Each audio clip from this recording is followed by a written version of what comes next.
Hello, friends. This is Dave Hurwitz, executive editor at ClassicsToday.com, here with a really interesting, unexpected, and very good recording of Sibelius's Fifth Symphony with some very, very interesting couplings that make the entire disc greater than the sum of its parts. This is all the more enjoyable when you consider that Sibelius cycles, the most recent ones, have been pretty sucky.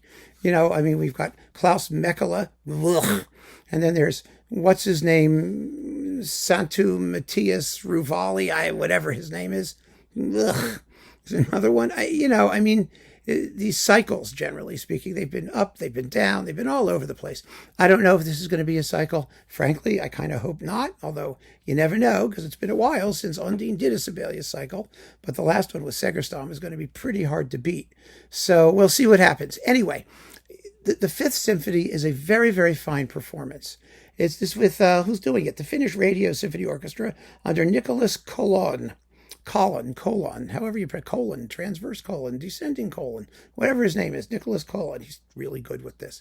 His fifth is fresh and natural, and it doesn't have any annoyances in it. He really understands where the music's going and how to get it there. The end of the first movement, which is always, let's start with the first movement. The opening is lovely and rustic and woodwindy, and it flows beautifully. The transition from the slow first half of the movement to the scherzo-like second half of the movement is very capably managed, which is a big deal because it's a tough moment and a lot of conductors blow it. But here the acceleration into the scherzo portion is very, very natural. There's a certain lightness to the performance. It's not a sort of heroic approach to the music, but it's very effective all the same. He's not trying to make a grand statement.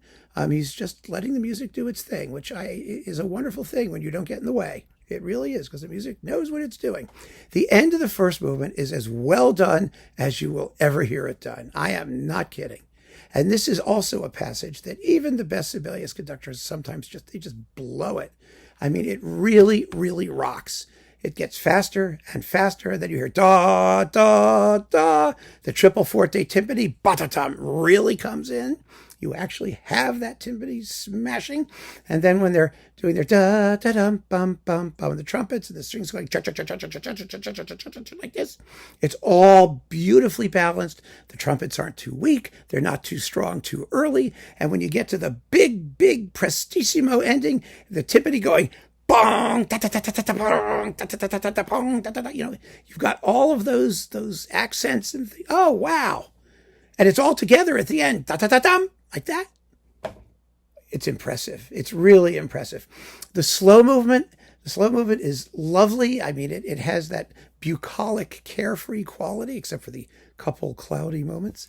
And the finale also, again, like I said, it's a light performance.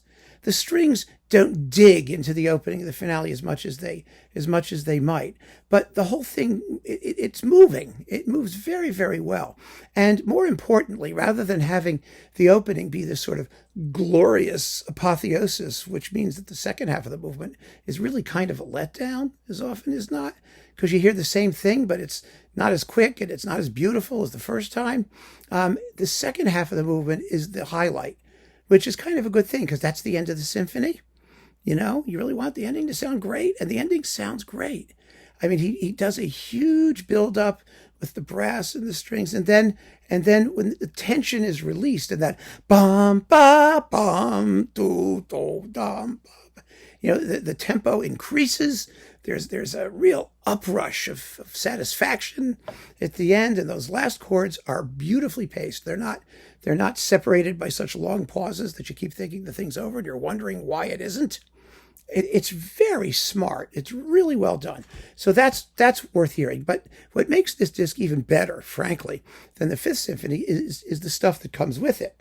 You get the two Serenades for violin and orchestra, very well played by Christian Tetzlaff, and the two serious melodies, Opus 77, also very well played by Christian Tetzlaff. These date from the same period as the Fifth Symphony. And I got to tell you, They're beautiful works. The Serenades, particularly, are little gems, beautiful, beautiful pieces that are barely known. And considering how popular Sibelius's violin concerto is, you would think that people would enjoy the Serenades, but they don't know them. They just don't. And that's really kind of amazing. So it's great to have those pieces here. And best of all, you get the Swan White incidental music. Now, the Swan White incidental music is really, really beautiful. I mean, it's a lovely suite of music that, it's not one of Sibelius's better known or more famous incidental scores, but it's one of his largest. I mean, the suite here is 25 minutes long. It's deliciously played.